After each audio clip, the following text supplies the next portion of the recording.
Thank you very much, Chair. And thank you to all the stakeholders who made presentations here today. I'd like to say that we value your inputs, but the reality is that Des van Rooyen is right. The Honorable Des van Rooyen is correct. Your inputs end up gathering dust in the filing cabinets of Parliament because the reality is that the budget is a document or a process or an instrument that relies heavily on the political consensus of majority political parties and not necessarily on the inputs that you have made towards the process. And the second budget process should be indicative of that, where almost more than 80% of stakeholders, some of you are also here today, rejected the VAT increases. It was not your inputs that resulted in the reversal of the VAT increases. It was the Western Cape High Court.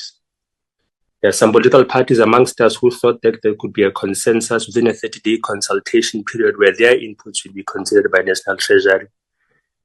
That was not effective, and the third budget is reflective of that because there's not a single recommendation of an alternative revenue generation mechanism from any political party, even those who supported the fiscal framework, which was later set aside by the Western Cape High Court. So I would love to say that we value your inputs, but in reality, objectively, your inputs are part and parcel of a tick-boxing exercise. And it is important for us to say this, not because we undermine the work of Parliament, not because we undermine the work of this committee, but because we have to put much more weight on the role, importance, and binding effect of contributions by stakeholders in the public participation process, because I presume for almost 30 years, we've been wasting the collective time of all stakeholders.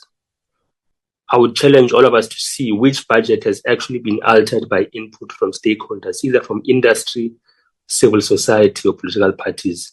I think we'd have a very, very difficult challenge to find any public participation process that has meaningfully altered a budget developed by Treasury.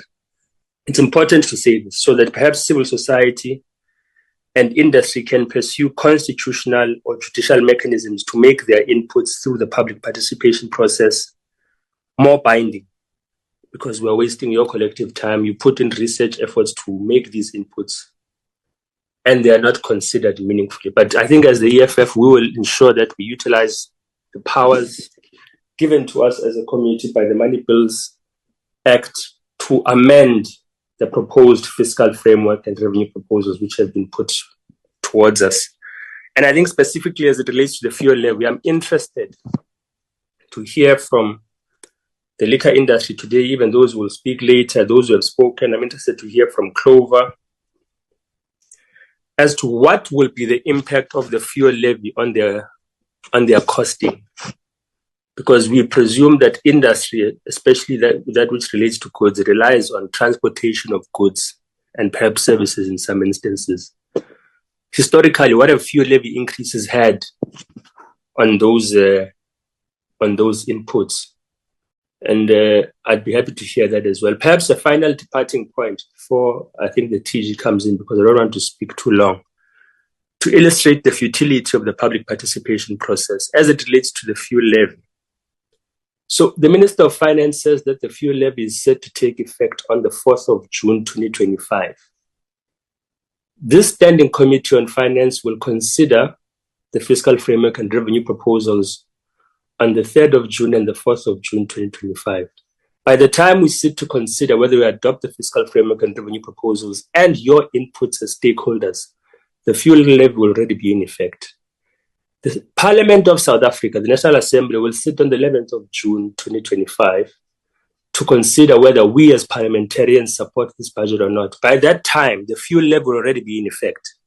So let's take into consideration and reflect as to of what meaningful or credible impact will any inputs as it relates to the fuel levy by you as stakeholders mean when the parliamentary process is futile in relation to the effect of the fuel levy which takes place on the 4th of June 2025 as well.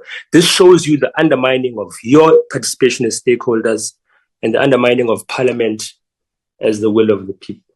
So it's an important point to make. I find the defensiveness around it unnecessary. Let us be realistic. Political consensus is trumping constitutional democracy and public participation. We need to review it. We need to review its role. We need to perhaps review the powers of Treasury. and ensure that we utilize the Money Bills Act to effect amendments to the fiscal framework and revenue proposals, and do so in time before we face unnecessary litigation